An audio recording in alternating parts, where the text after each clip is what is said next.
Sports games are some of the most common games for any platform. Checking eBay for game lot for X console, you're bound to find lots of old sports games. While most games you'll find will be standard annual release licensed sports games, sometimes you'll find something unique, something different, something a little bit strange. I thought I would spotlight some of these interesting sports titles, as most of these games are hardly ever talked about anymore, which really isn't fair seeing that some of these titles are actually quite fun, so let's get right into some of the many weird sports games that time forgot.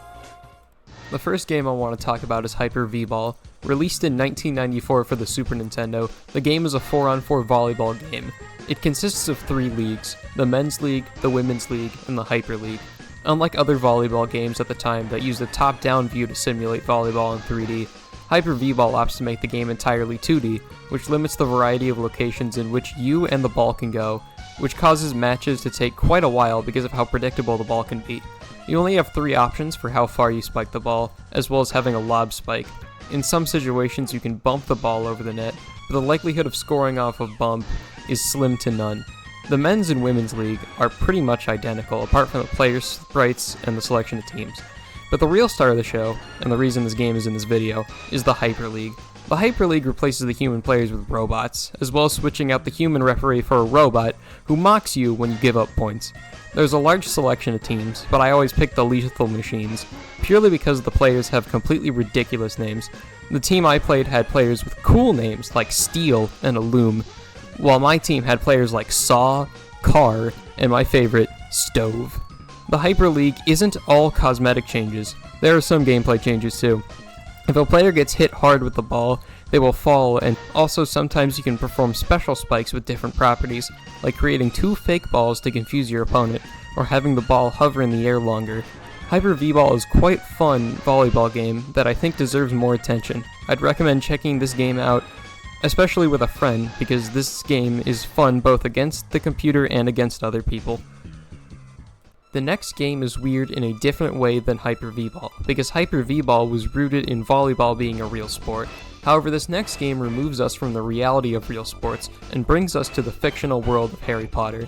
Harry Potter Quidditch World Cup was a game developed by EA Games for the PS2, GameCube, and Xbox, released in 2003. The game was the first time anyone was able to play the sport of Quidditch, considering that no video game adaptations had been attempted before, and it's not like you can just get a bunch of flying broomsticks in real life and play a game of Quidditch. All the mechanics of Quidditch are carried over quite well, like scoring with the quaffle, dodging the bludgers, and catching the snitch, and they work pretty well. However, the game isn't very well balanced. When you try to steal the ball in other sports games, like NBA Jam for example, the ball is knocked out of your opponent's hands into a neutral state where either you or your opponent can pick up the ball. But in Quidditch World Cup, pressing the steal button just grants you the ball 100% of the time, with no way for your opponent to retaliate. This causes massive chain reactions, where you steal the ball, score, and then steal the ball right back, and score massive amounts of points. The game tries to balance this by reducing the amount of boost you get for the final snitch-grabbing minigame, depending on how large of a lead you have. But considering that most of my games were 400-0 before going into the final snitch minigame, and the snitch only granting 150 points, whether or not I grabbed the snitch never mattered towards the outcome of the game. The game tries to get you to use new techniques like combo passes and hitting your opponent with the bludgers, but none of these techniques are worth using when stealing the ball is so easy, and scoring is as easy as going to one of the 3 goals that the goalie isn't guarding. I can see some value in this game for Harry Potter fans, but other than that, I wouldn't bother. The next game brings us back to the realm of real sports with Disney Sports Football for the GameCube and Game Boy Advance, but for the sake of the video I'll be looking at the GameCube version. Released by Konami in 2002, Disney Sports Football is an installment of the Disney Sports series. The gameplay is quite similar to other football games in that generation like Madden 06 and ESPN NFL 2K5. What sets this game apart gameplay-wise is that you have access to magical abilities, like making passes harder to intercept by encasing them in a ball of energy. Also, the kicking system in this game is very unique. You have to time 2 meters, one for power and one for control. The more power you put on the kick, the harder it is to get the control in the sweet spot. But outside of that, it's a pretty standard football game. The game is not without its quirks, however. Running the ball is practically useless, and when making a play, either the defense completely shuts it down or you get big gains. If the idea of a Disney football game really appeals to you, I'd recommend checking it out, but otherwise you'd be better off with a more traditional football game. The final game I want to talk about is another fictional sport. However, unlike Quidditch World Cup, this game isn't based on a pre-existing property. Deathrow is an original Xbox game developed by Southend Interactive and published by Ubisoft in 2002. The game is a futuristic hybrid between hockey and handball.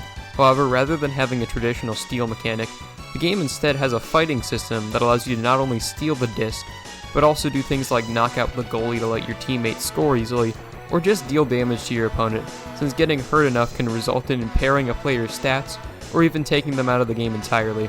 Deathrow, unlike other games in this video, is not very easy to just pick up and play.